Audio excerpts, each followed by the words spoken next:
A paz do Senhor, meus caros adolescentes. Estamos hoje na 10ª aula, lição dos adolescentes, né? Tema central é Gênesis, o livro dos grandes começos, é verdade? A lição maravilhosa. A lição de número 10, é a lição que vamos conversar hoje com vocês, acerca de Esaú e Jacó, dois irmãos e uma promessa. Lição maravilhosa. Não esqueça, você ainda que não é inscrito no nosso canal, EBD Online, inscreva, compartilhe, né? E a Dalp Oficial, nosso canal no YouTube, seja canal de bênção para outras pessoas. Você que é da Escola Bíblica Dominical, seja sempre bem-vindo. Muito bem, a temática de hoje que vamos tratar fala a biografia de dois grandes homens, né? E aí nós vamos aprender junto, vamos descobrir junto aqui a história de Esaú e Jacó, que eram assim os gêmeos que lutavam no ventre, né? E Rebeca, ela tinha dificuldade de gerar filho, né? Era estéril, porém, Deus atentou para a oração do seu esposo, de Isaac, e ela ficou grávida. Nessa gravidez, foi entendido aqui, a base de Gênesis capítulo 25, verso 21 e 22, que havia uma luta no seu ventre, um indicativo aqui que era os dois irmãos. Deus falava com eles, que eram duas grandes nações que estavam ali. Esaú foi chamado, foram dois povos, né? O primogênito foi Esaú e o outro Jacó.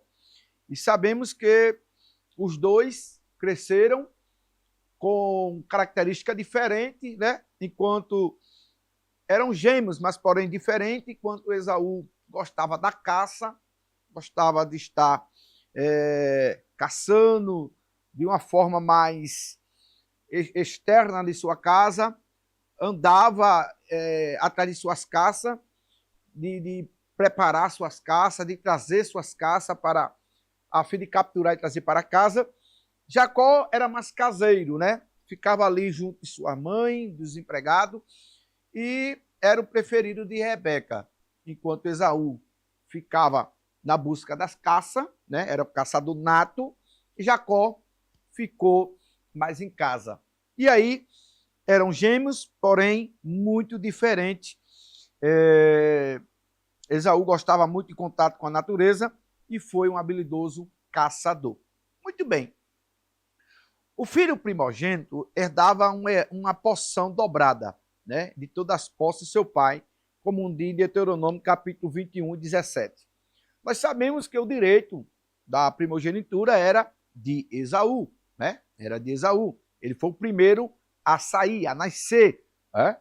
E sabemos também que dentro desse direito que ele tinha, Jacó, ele tinha esse desejo, essa vontade de querer em busca daquilo que era direito de seu irmão.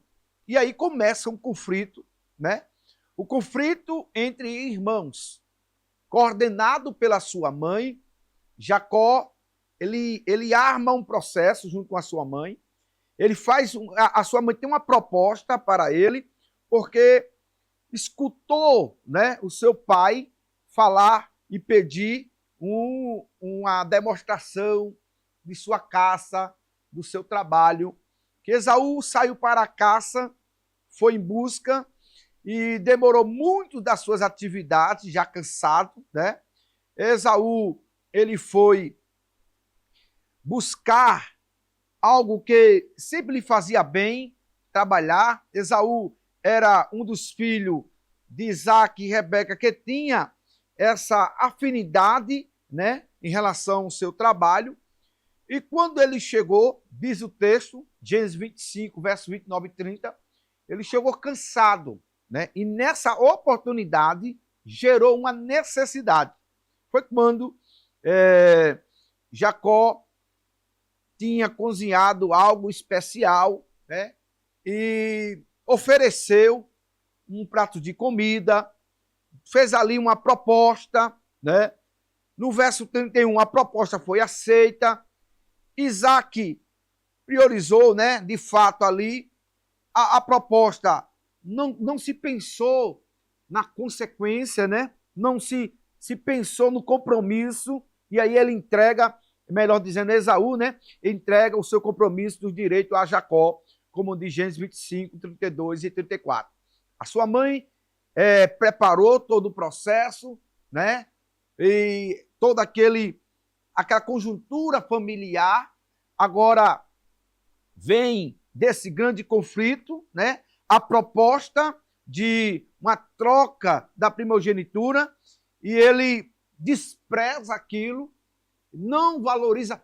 É importante, adolescente, entendermos isso, que ele não valoriza, né, o direito, a primogenitura, as coisas importantes. Ele despreza essa bênção divina simplesmente porque estava com fome, ou seja, a sua necessidade anulou um bem, uma bênção especial, que é a bênção divina. Então, ele caiu nessa tentação, né? Ele caiu nessa proposta e desprezou a bênção de Deus. A bênção foi tomada, né? Isaac já velho, ele chama Esaú, que ele deseja, o seu pai deseja tomar um prato preparado, né, delicioso pelo caçador, para em seguida abençoar seu filho mais velho, como diz Gênesis 27, 1 ao 4. Esaú foi à caça, ou foi caçar. Então, perceba que nesse processo, Rebeca escuta o pedido, escuta a conversa do pai, né, Isaac com Esaú, e aí planeja, faz um plano. Importante salientar que ali tudo vai convergir para enganar, para roubar o direito da primogenitura de seu irmão.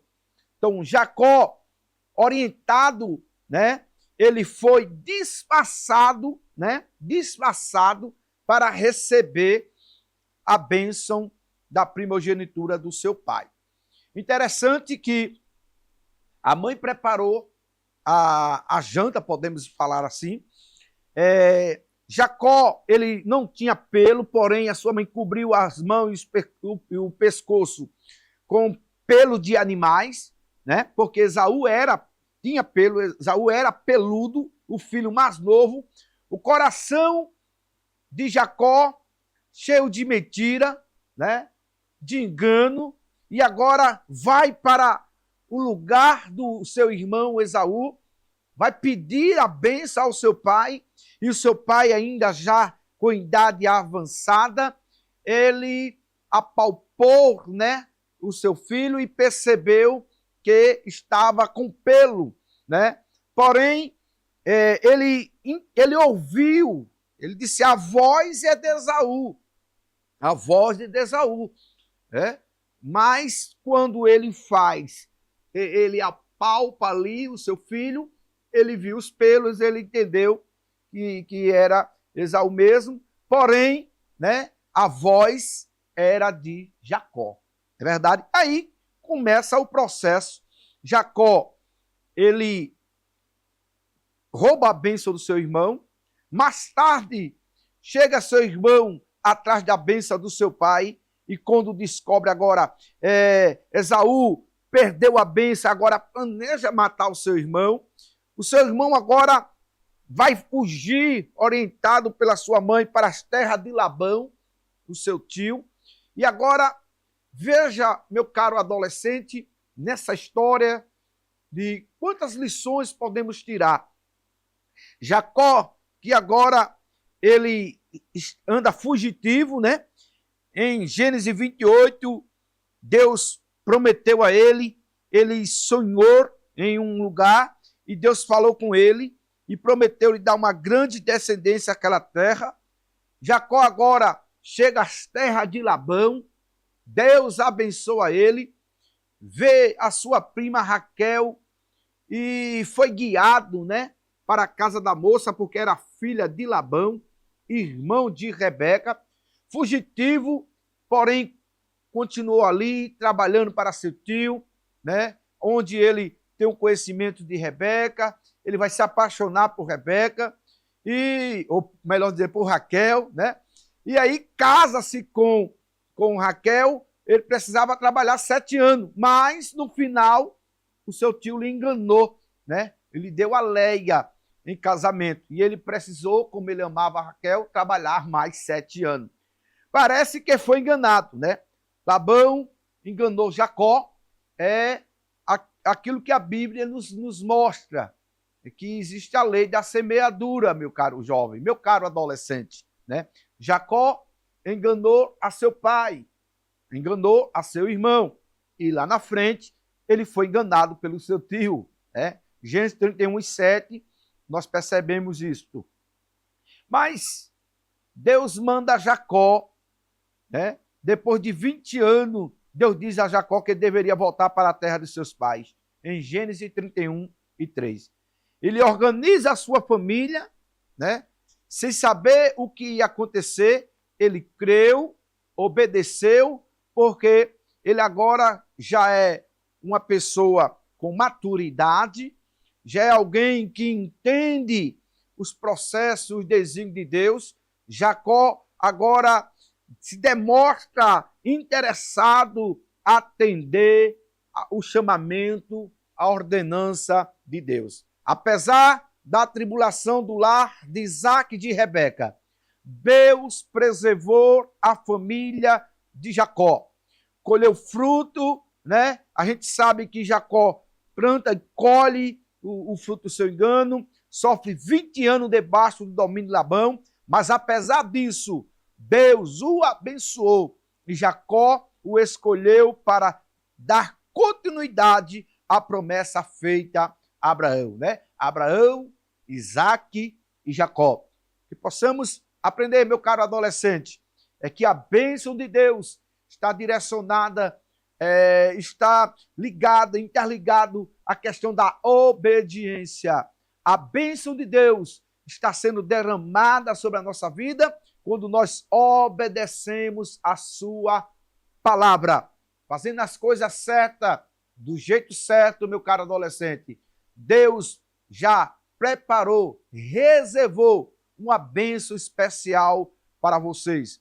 Que possamos aprender com essa história desses dois irmãos, Esaú e Jacó, entre erros e acertos, entre intrigas, confusões dentro dessa família, mas possamos aprender com Deus, né? A ser guiado por Ele, a reconhecer o erro, voltar, né? Se reconciliar, porque a bênção do Senhor estará sendo derramado sobre a vossa vida. Que você, meu caro jovem, possa, dentro do seu âmbito familiar, ter a paz, ter a comunhão, porque a bênção de Deus, né? Sabemos que tem um salmo de número 133, que de ó com bom e com suave é que os irmãos vivam em união. Eu gosto muito desse salmo, porque no último versículo ele tem uma promessa. E ali o Senhor ordenará a bênção. Perceba, quem obedece a Deus e a sua palavra, quem anda em comunhão com seu irmão, não procura a bênção, não corre atrás da bênção, adolescente, mas a bênção de Deus vai correr atrás de você, a bênção de Deus vai te alcançar. Quando você vive em comunhão, obedecendo a palavra, vivendo o que a Bíblia ensina, praticando aquilo que você estuda. Então, meu caro jovem, aprenda com Esaú e com Jacó a servir a Deus e a obedecer a sua palavra. Que Deus abençoe você, que Deus abençoe a sua família, que possamos cada dia mais aprender a palavra do Senhor na escola bíblica dominical, no nome de Jesus. Que o conhecimento é capaz de mudar a vida de quem lê, a gente já sabe. E que livro você pode comprar em qualquer livraria. Mas nós transformamos 100% do nosso lucro em mudança de vidas, através da ação social, evangelismo e missões. Ao adquirir qualquer um de nossos produtos, seja presencial ou à distância, você está investindo em alguém. Na próxima vez que você for comprar livros ou artigos evangélicos, não vá em qualquer lugar. Vá na Livraria Arca Missionária. Uma nova história começa quando você compra aqui. Agora você pode fazer a sua contribuição através do Pix, uma operação rápida, segura e sem custos. Abra o aplicativo do seu banco, clique na opção Pix e em seguida vá na opção Transferência. Depois é só digitar nossa chave Pix, que pode ser o nosso CNPJ 11 120 490 0001 86. Nosso e-mail contribua@eadalp.org.br ou nosso celular 81 98883 2755. Verifique se a contribuição é para a Igreja Evangélica Assembleia de Deus em Abreu Lima, Pernambuco. Confirme a transferência e depois siga o procedimento do seu banco. Anote nossas chaves Pix para não esquecer. CNPJ 11 120 490 0001 86. E-mail contribua@iadalp.org.br. Celular 81 98883 2755. Você está contribuindo para o crescimento da obra de Deus.